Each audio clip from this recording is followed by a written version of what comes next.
Kandidati për deputet i koalicionit Euroatlantik Eduard Ndocej ka zhvilluar një takim të veçantë me qytetarët në vendlindjen e tij Manati. I shoqëruar nga skuadra e kandidatëve dhe përfaqësues të tjerë të këtij grupimi politik, Ndocej u mirëprit ngrohtësisht nga bashkëshatarët dhe mbështetësit e shumt. Gjatë fjalës së tij ai theksoi rëndësinë e përfaqësimit dinjitos të qytetarëve të Lezhës në kuvend dhe për kushtimin e tij për të çuar përpara një program që përqafon vlerat euroatlantike, zhvillimin ekonomik dhe përmirësimin e infrastrukturës lokale. Sot unë kam këtu gjithë takonin, sepse kam përfaqësues çdo familje Manatia. Unë mendoj se nga Manatia lindin gjithmonë deputet. Dhe kanë dalë nga kushtet gjithë deputet e kandidatë. Ne sot kemi përballë dy forca politike. Kemi përballë dy forca sepse kanë dy targa, se teknikisht është një forcë politike. Teknikisht është vetëm një forcë politike që ka lindur në 45-ën. Partia Punë Shqipërisë ndan dy deg, dy motra të enta.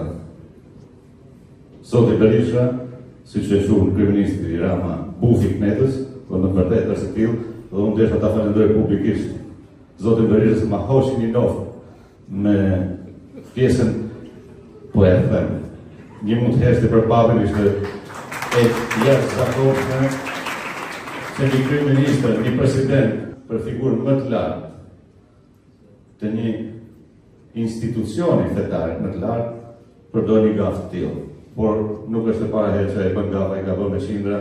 Kjo është më e lehtë që i ka bërë Shqipërisë, më e lehtë që i ka bërë vendit, sepse gafat e tij kanë qenë gjithmonë gjaktese.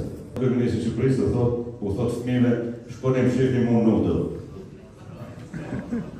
Shofish një mos në nudë, kjo është ai s'u dalë televizor vesh teknikisht sepse ai është të shtuar vesh sot, por të thaj fëmijëve, shkojnë të hini në YouTube, do shihni Edi Ramën se gjeni nudë, kjo është ajo që kam rritë sot politika shqiptare. Është njëri më probleme mendore dhe me dokumente se që ka qenë Berisha, sepse është kuru që në moshën 20 vjeçare për probleme mendore, por ka arritur një status që ati si bën më problem fjala, si bën më problem ofendimi, sharm nënat militore, sharm motat militore, sepse ti thush grada militore se keni gjysmë e burrë budallë, kjo është në të vërtetë e pafashur për një kryeministër, për një njeri që mendon marrë pushtetin për herë katër.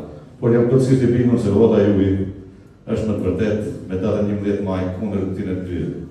Ky takim shënon një moment kyç në fushatën elektorale të koalicionit Euroatlantik në këtë qark, duke reflektuar jo vetëm lidhjen e fortë kandidatit Eduard Ndocej me komunitetin, por edhe rritjen e besimit të qytetarëve në alternativën që ai përfaqëson.